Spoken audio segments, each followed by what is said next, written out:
you guys have like an emergency response team that comes in. Yep. You call this number, and they say you got to do X, Y, Z right now. No, right? they pretty much give you the roadmap. I mean, that's what they do.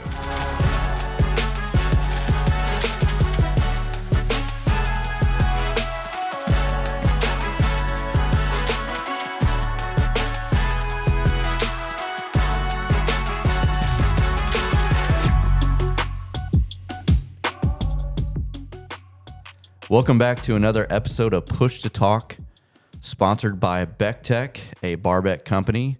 Today we are here talking about cybersecurity once again. This is part 2 of our cybersecurity talks. We originally had Mavidia on to talk about the technology piece, the equipment piece behind cyber. Now I have a great guy here with me that's going to talk about the other side of it, which is the insurance side. I got Bryce Ellis here. Thank you for coming on. He's with Insurance Risk Management. It's a managers. Sorry, it's a mouthful there. It kind of sounds like IRS. You know, I could have shortened it to IRM, but glad to have you on, man. There's a lot going on in the world today with cybersecurity. Certainly. And I know you're in the thick of things on the insurance side, which is a completely different world from the technology side. And the reason why I have you on is because we want to talk about that, because I feel like it's a very important piece for our customers, your customers, or maybe the small business owner that's out there that has no experience, no knowledge of what's going on behind the scenes, to have a little bit of data behind them to help them survive this, the times, these environments of these Russian hackers, these, these spoofers, these spammers that are constantly in our email boxes and always trying to get in our back pocket. So I appreciate you being on. Bryce, why don't you tell us a little bit about yourself, how long you've been with IRM and what your role is with them. Yeah, no, Eric, appreciate you having me on. Happy to be here. Definitely an interesting topic that we're going to discuss today. It's certainly become an issue in my short 5-year insurance career. I think back to when I first started and to where we're at today. I mean, it's tenfold become more of an issue that we're dealing with almost on a daily basis now in terms of claims and just issues daily that are related to cyber. But no, so I joined IRM in 2019, went to Illinois State University. My senior year of college, I had historically worked for my dad's construction business, which was locally here in town. In the summers, sweating, doing that side of the business that really wasn't super interesting to me, but I was getting a business degree from Illinois State, knew nothing about insurance. And my dad, through networking, said, "Hey, you should reach out to this guy, Luke Sherman." And reached out to him, interned for him in a summer. Found out, I really like this. He put me on a phone, making cold calls, and really the rest is history. 5 years from when I started to now. We're on the larger side of independent agencies. We're based in Champaign, Illinois. We have people that work remote, pretty much all over the state. That's awesome. Based mainly in the central part of the state. We strictly do commercial insurance. We do very little personal lines. We don't do any life or health. We like to think we're experts in our field of commercial insurance. So your privately held businesses, your Beck Techs of the world, your Dunn companies, your companies that are namestays in your households. Those are the types of clients we want to help from an insurance perspective. Awesome. Why is cybersecurity insurance so important to just the everyday business owner that's out there?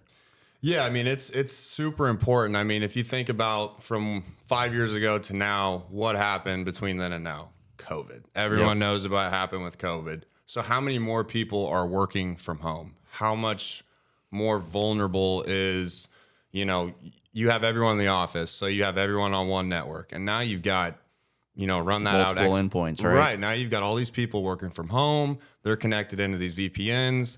You've got Sally Sue, who clicks on every link she gets in an email that, I'm going to open this invoice and see what it is. ACH payment and to it's you. like, I'll give you that information. So you have this new dynamic of lots more people working from home, and these hackers have gotten smarter. I mean, and the double-edged sword of it is they've gotten smarter.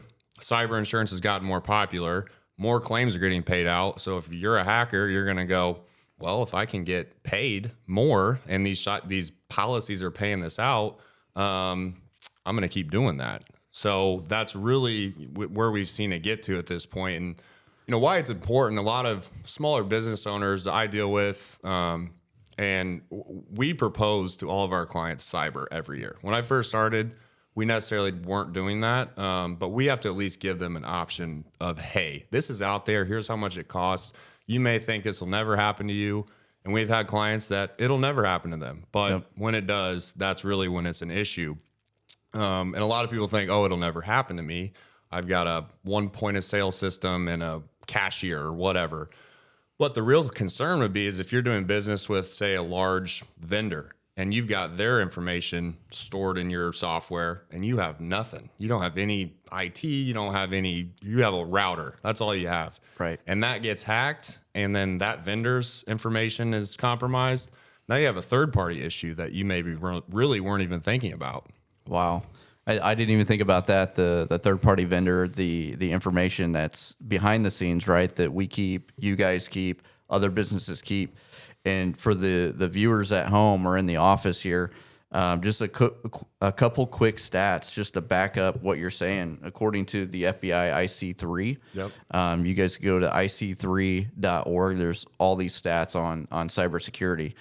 We look at it from Motorola has went out and bought 3 or 4 different cybersecurity companies, and now we're starting to offer that, and that business is starting to grow on our end, which is great because everybody needs that extra level of protection. But just some stats and just to correlate what you're saying and what I'm saying here, 2018, there was $2.7 billion worth of losses. Yep. Compare that to today.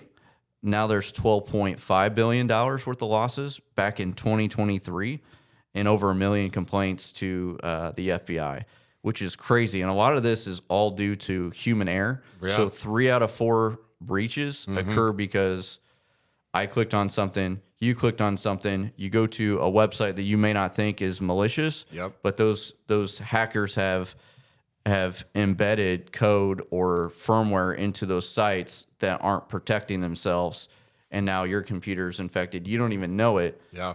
It may take, the average breach time is about 207 days before you know it. That's crazy. And then to repair that, right, costly. The cost to repair, the time it takes is about 277 days, so almost a year for your business to get back up and running to 100% levels, to those levels you were before the breach. It's just crazy to me. And then we're going to talk about coverages here, but I saw a stat that I'm going to go back and look at our policies and make sure we're covered enough, right? Yeah, we can take a look. The average breach, the cost of a breach for a small business, 500 employees below, is right around $3.1 million. So by the time it's all said and done, 277 days later, right? Yep. The insurance company or your small business could be showing out over $3 million worth of cost, time, effort as well. No, for sure. And just because you didn't protect yourself or we didn't protect ourselves, right? Yep. And I think that's a really important issue. The average cost globally is about $4.5 million per attack. Yep. Right, when that breach occurs. So I think it's really important. I'm glad you're here today to get this word out so people can really understand this is a ever evolving threat. It's not going to go away. It's going to keep growing, correct? Oh, no, for sure. It's going to, it's going to keep growing. And I mean, there's tons of avenues to get yourself covered. Talk to someone like myself, or, there's reputable independent agencies out there that should know what they're talking about to be able to point you in the right direction and be able to explain some of the stuff. And I'll be the first to say, and you as well, we Google a lot of things. I mean, with some of these policies, they're not standardized forms. They're not standardized like your property policy, where that's been around for 100+ years. Right.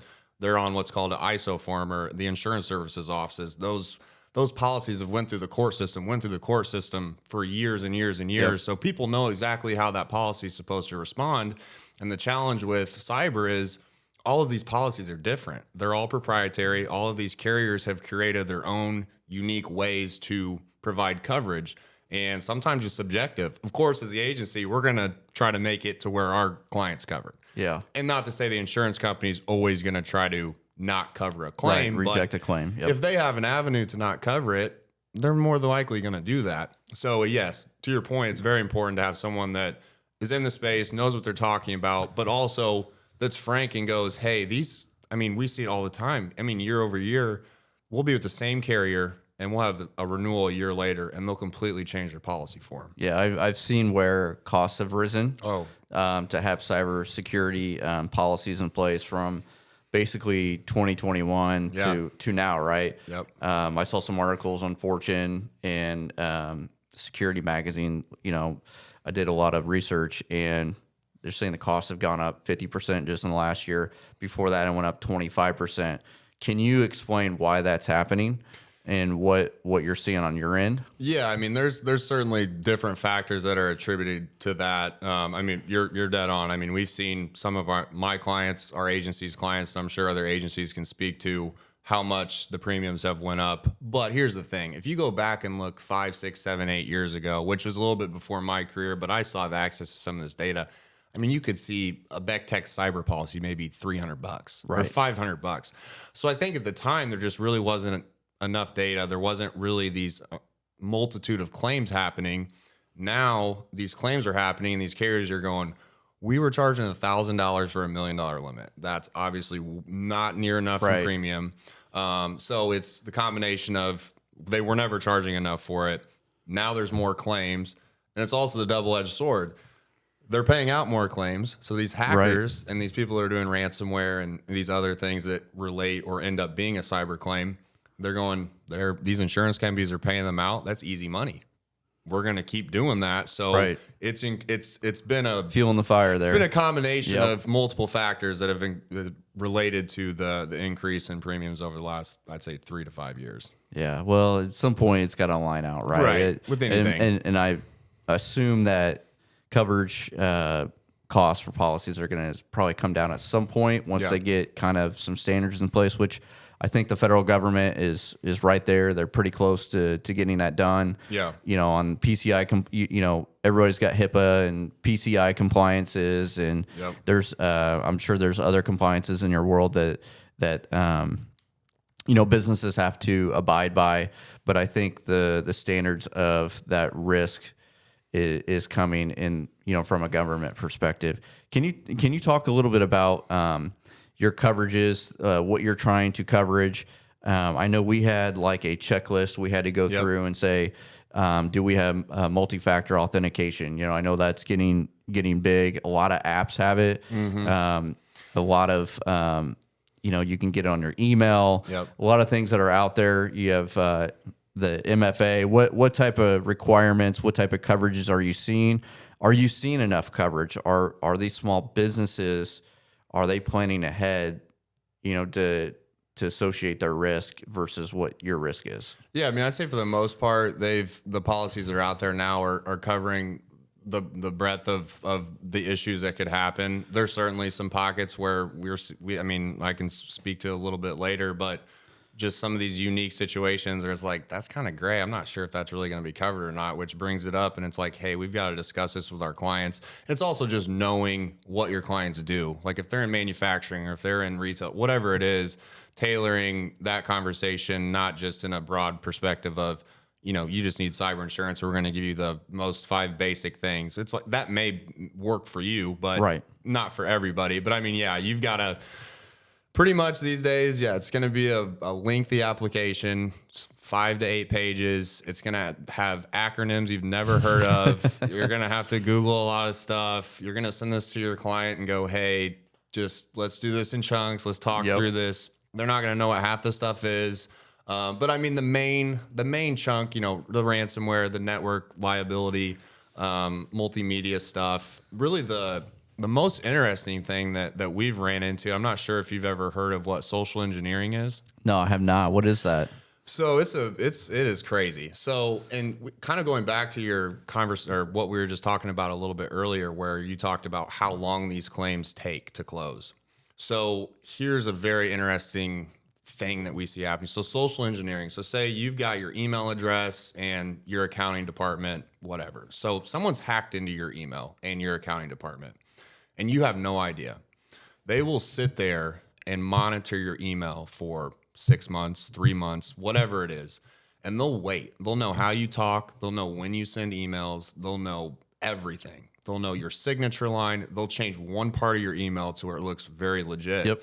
Say you've just done an install for a school, a security detection, whatever it is, huge money, and they're coming to pay you. Well, they'll email you, your accounting, and go, hey, we're gonna wire this money over. I don't know if you guys do that. We're gonna ACH this money over, and then literally right there, they will take over your email, send an email back, and go, hey, actually, this just changed. The ACH, the wire instructions just changed. Gone. So that has been the most interesting and the biggest issue we've seen lately. It's called social engineering. So if you've seen an insurance policy, most cyber policies, we try to get $1 million of limits. You will not see, or I have not seen a carrier give you more than $250,000 for that specific coverage. So they sublimit that down because it's become such an issue. So that is a very unique thing that's happened. And I've had clients that have had these claims where it's basically someone impersonates you. Yep.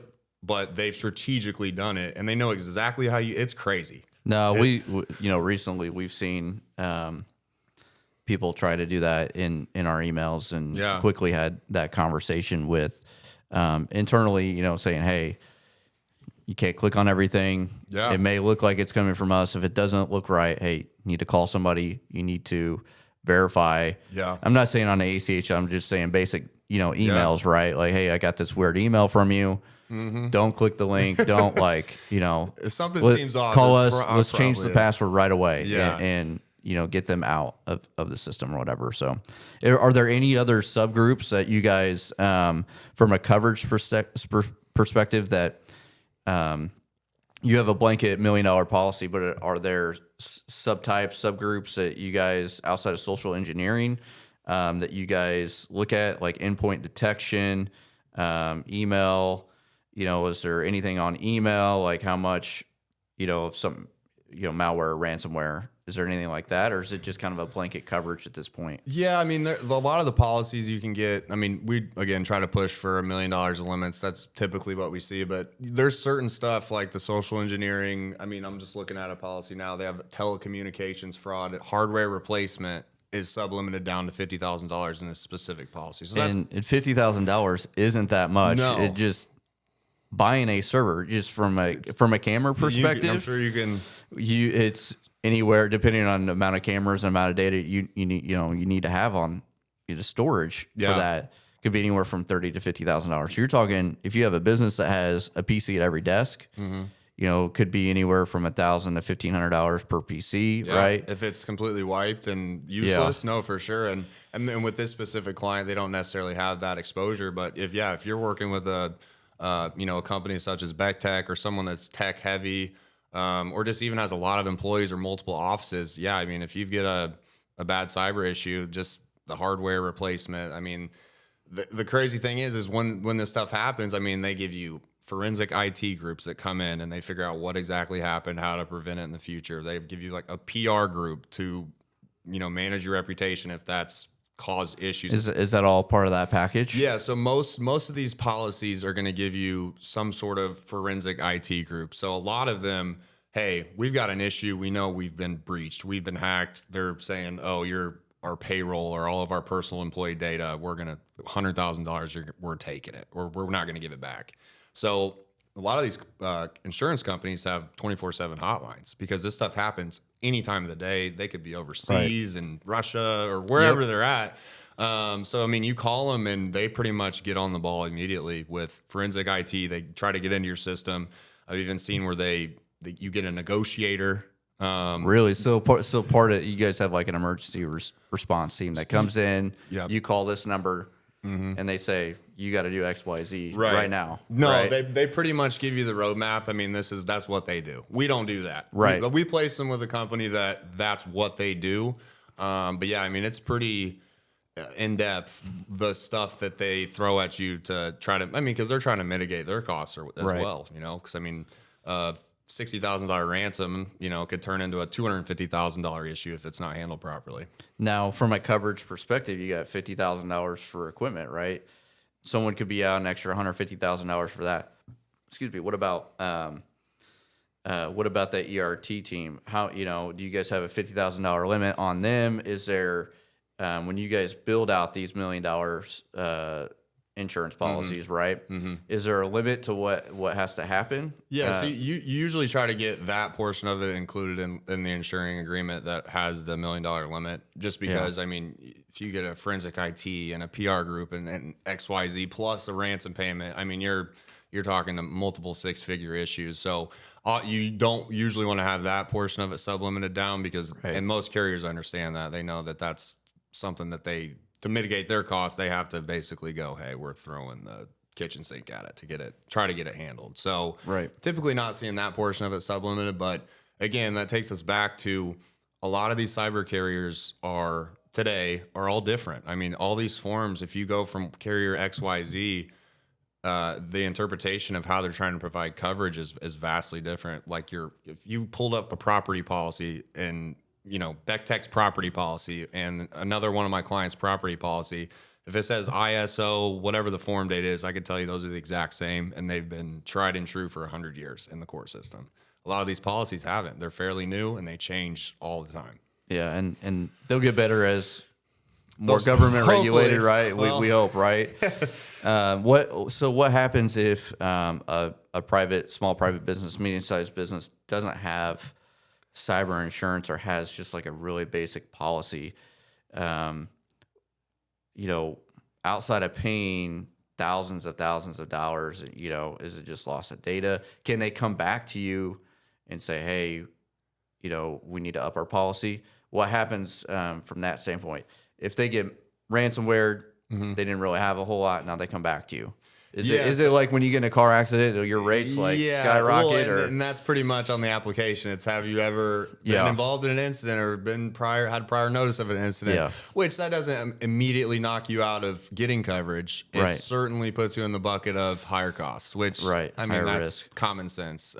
Is there do you reject anybody? Has there been anybody that's come to you that you guys have rejected, or what are grounds for rejection? Yeah, I mean, if you have a customer or a client, potential prospect that is more or less stuck in their ways, they're like, hell, I'm not doing MFA or I'm not doing XYZ. I've got a hardware backup in my office and I'm not taking it off site. I'm not using the cloud. And, we're like, hey, you're probably not going to be able to get coverage. That's just the simple fact of it. Just that's where it's evolved to, that a lot of these carriers we're not getting on first base if you don't have XYZ. So multi-factor authentication, if you have VPN, you have to have a lot of boxes checked for them to even get off first base. And then the more boxes you check, the more preferential your premium will be, which makes sense. The more controls you have, the lower your cost, the lower your risk of having a claim should be. Yeah. So it's almost, when we're talking cybersecurity, right, it's, multiple layers. Exactly. Where you got to have the insurance policy. Yep. Got to have that. At some point, your business is going to get hacked. Right. Our business is going to get hacked. Right. It's just the way of the world at this point. So you really got to marry the insurance side with the technology piece. Yeah. And really do due diligence and have those extra layers of maybe it's Windows security, a Barracuda. Maybe it's I believe IBM has stuff out there. Even Microsoft got hacked just a couple of days ago. Yeah. They were able to get into their system. We've seen MGM. We've seen local businesses around here that have gone through some of that too. And let's talk about that. I'm not going to mention any names, but being a medium-sized community, right? Mm-hmm. We think of, all right, they're going to go after the big boys, right? Maybe the Caterpillars of the world or ADMs, or maybe they're trying to go after the Motorola's of the world, right? Are you seeing more claims come in from a smaller to medium-sized business versus like the larger businesses that have the staff and the budget? What are you seeing on an insurance side? Yeah, it's kind of crazy. I mean, there's some customers that you're like, yeah, I could see these hackers going after them, and never happens. And there's customers that I have or we've worked with in the past or heard stories of they're in the middle of nowhere, Illinois, and Right. they don't do a ton, and it's like they got hacked. So I mean, it really can happen to anybody, and that's not a scare tactic. A lot of people give insurance as a bad rap to scare people. It's just, hey, here's what we see, here's what has happened. We have personal experience against this. At the end of the day, our job is to provide you with options and explanation of what these policies cover. And at the end of the day, it's your business. And we tell our clients this all the time. We give them options a lot, and we're saying, hey, at the end of the day, it's your business. You can do whatever you want. But if we didn't at least give you an option to look at these coverages, then that's shame on us. So we take that very seriously to at least give them the option. We'd rather them say no, and then if something happens, we unfortunately have to go back and say, hey, remember the email that we sent on or that meeting we had? But no, I mean, the claims they almost seem random in certain points. It's just the middle of nowhere customers that, you would never think get hacked, and then they end up getting hacked. And it may be that they're targeted that way because they don't have great controls. It could be because of those things, but some of it just completely seems random. Now, do you guys provide any training, or do you guys require, with like Motorola, they come in and they do like endpoint, training. They do like email spoofing. Yeah, I know like school districts have that through the state where they spoof.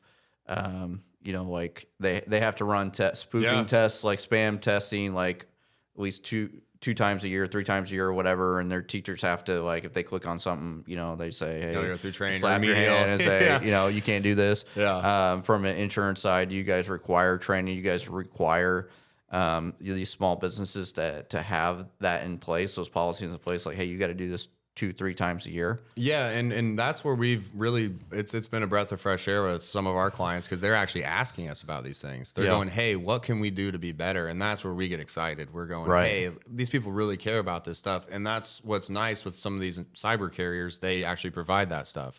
So they'll do online, trainings. They'll do a critical test to see how vulnerable your systems are. So they'll actually do what you just talked about. Yeah. Hey, we're going to send out emails. Obviously, the employees have no idea. Like a penetration test. Right, and they'll provide that stuff to them. So, no, and we've had more clients in the last few years reach out and go, hey, what's out there for us? And that's where we go, that's awesome, because that's where people really care about it. And and it's not just white paper, because a lot of times with insurance, people go, oh, they got all this cool stuff, and it's just sexy white paper stuff that really the rubber doesn't hit the road. Right. So with some of these carriers on the cyber side, they actually will, throw training out there, which at the same time, it makes sense. They're trying to mitigate their, to cover these claims. Yeah. So no, they definitely have decent training that I've seen, and it's been nice to see clients actually reaching out for that. That's awesome. And I see that, I'll throw a couple more stats out there. The growing trend is, between 2022, 2023, and probably 2024, that their budgets are increasing, right? To implement more technology, more firewall rules, more email safeguards, gateways in place, endpoint detection, and have those responses in place if something happens. When I talked to Jake at Movidia, we kind of talked about the average budget cost for technology, right? What it takes to kind of implement, have those monthly reoccurring. And it wasn't actually that bad. It was anywhere between, I think the average stats were about $3,000. Yeah. But it, obviously depending on what you put in and, the higher tier product, it could be anywhere from 3 to 5. Now, when you get into Motorola, there, it could be upwards of anywhere 10 to 20 to come in and do penetration testing and some of that stuff, and which I highly recommend, getting with a technology partner that does a lot of that stuff and does the training. From your perspective on the coverage side, I know we've talked about costs are rising to keep up with what's happening in the marketplace. On average, what do you? I'm not gonna, no one's gonna hold you to it, but I know it's very customizable, right? There's no blanket solution we could throw over the top of everybody's business, say this is what the cost is. What are you seeing on average from a policy, like a yearly perspective? Right. And there's two important aspects of insurance. It's the cost of it and then the overall cost of risk. So an insurance policy costs X, but what's your overall cost of risk if I don't have that in place? Let's just say, and there's a lot of things that go into the pricing, but the main things, revenue, employee count, and then all the things we talked about. Do you have MFA? Are you using endpoint detection? Are you doing X, Y, Z? The more revenue you have, and it's industry specific as well. Because, I mean, if you have a healthcare count or a hospital, for example, they're holding on to employee data or patient data for a long time, and it's thousands and thousands and thousands. So their premiums are obviously going to be more expensive. But I would say outside of those groups that have tons of data going back to who knows how long. I mean, it's hard to say, but I mean, I don't think, anywhere from $2,000 to $8,000 is not, that would be not a crazy bucket to throw you in if you're, say, 50 employees or less and 10 or 15 million in revenue, something like that. But now, as you get into different industries, higher revenue, more employees, more opportunities for these claims to happen, you could certainly have premiums in excess of 10, 20. I've seen $100,000 cyber policies. So, but for most of our client base, I'd say it's anywhere from $2,000 to $15,000, and it's all dependent on, again, revenue, employee count, and sector class. Right. Really, it's really not that bad. No, and I looked at it. I saw our policy before you joined, and it's really on the low end of your scale. What you're talking about, and for a small and medium sized business, and for what you get too. I mean, it's what we talked about. I mean, you get $1 million limit for all these things, and you run out you not having that coverage, and you have $100,000 issue. What is that? 50 years? You'd have to go without a claim. Right. So you've got to run out the dollar over the years and find out, okay, this policy really doesn't cost anything. Right. Or it costs very little for what we're getting coverage for. Anything new in the market on your end that's trending right now with cybersecurity from a policy perspective? What you guys are seeing? What are some of the trends or some of the things that you said it's always evolving, right? Yeah. What are you starting to see here? I mean, just the most basic thing is more people are picking the policies up. Yep. More people are asking us questions, when they actually have policies in place to figure out what's covered and what's not. So I think just the overall amount of people that actually have them, I think I pulled a stat, but it's still 47% of businesses have cyber insurance. Now you're throwing in a lot of businesses that are, probably $100,000 in revenue, but that's still, in my opinion, a lot less than it should be. But no, I mean, I think the big thing is that the carriers, and I don't know if they're doing it on purpose, but they change the policy language quite often because they've either had, an attorney go to court and they've had this huge verdict on a part of their policy they were never intending to cover it. So you see a lot of that stuff where large court case, now we're changing the policy. Yep. And that's pretty true of insurance overall. Like if you look at BIPA, I don't know if you've ever heard of what that is. No, I have not. So that's a whole nother deal. But basically, if you look it up, it's an Illinois law where it's the biometric information. So people were putting in their fingerprint. And if you don't have permission to do that, I believe it was $1,200 per time per employee. Oh, wow. It was a nuclear verdict. I do remember the biometrics. We deal with it from a technology standpoint a little bit, and we actually have a customer that's looking at biometrics right now. So I mean, and it's Illinois, of course, but you have to have basically just permission to do it. Yes. But if you go look at any general liability or employment practices or any of those policies, within the last 2 or 3 years, every one of them has a biometric information exclusion on it. So it's similar in the cyber sense that when there's these nuclear verdicts or these huge claims paid out that they never intended to pay for in the first place, that's when you see these policies start to change to hopefully mitigate some of those huge verdicts. Yeah. One last thing before we go, and I'll let you maybe expound upon anything else you want to talk about here today. But what if I'm a small business? I don't have an IT department that I go to, or we use an outside like a Network Solutions or Mavidia, or I know there's another one in Bloomington, and they're all over the place. These Yeah. 24/7 monitoring companies that do a lot of IT work.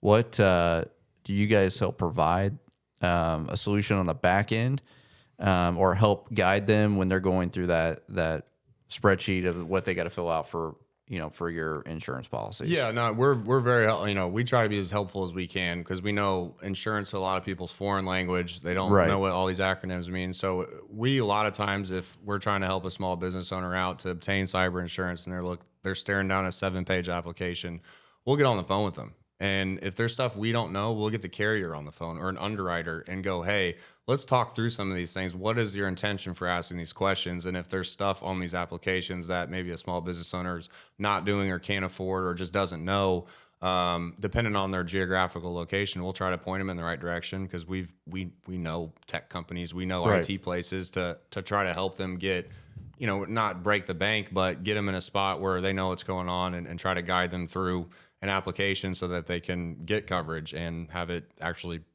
provide what they're looking to get. Right. That's awesome. Well, Bryce, I appreciate having you on. Is there anything else you want to leave with our viewers? Something we didn't talk about? I mean, the industry is growing so much. I'm still learning a lot about it, and I know our customer base is still learning a lot about it, and it's still fairly new. We talk about 2018 is when the FBI founded the IC3. Just this year, the federal government, our president, I think we have a czar now for cybersecurity or director of cybersecurity in the FBI, and which is a brand new department. Anything new that you want to bring up, or anything we didn't touch base on that is prevalent in the insurance business? Because I certainly don't know everything. Yeah, and we're learning by the day, and a lot of these people are too, and hopefully they don't learn after the fact, right? The hard way. No, and I think we've hit on most of the stuff that people are going to be able to relate to. Again, it's not to scare people. It's just, hey, this stuff's no one thinks their house is going to burn down. No one thinks that's ever going to happen. Right.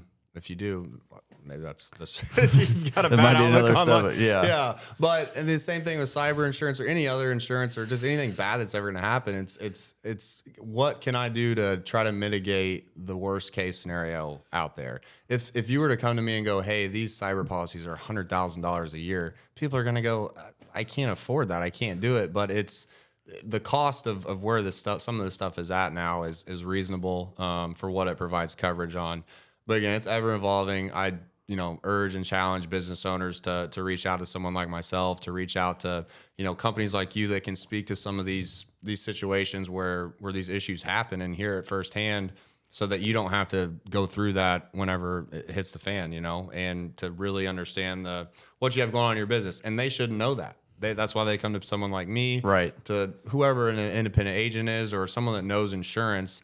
That's our job. You don't need to know insurance. You come to us. We should be able to hopefully make you sleep a little bit better. Right. We want to stay in the radio business, as we call it, and the video surveillance business. We don't want to be in the insurance business, no, right? Right. And we say the same things about other industries. We're like, hey, people ask us life insurance questions or health insurance. We're like, go talk to this group because we know what we know and we know it well, and we try to be an expert in this field. But we're not going to be a jack of all trades and master of none. We try to know our lane, know it well, but also admit there's stuff that's ever evolving, and there's stuff that we're just not going to know. But we're gonna advocate for our clients and figure that stuff out and get them the best explanation, game plan, strategy moving forward.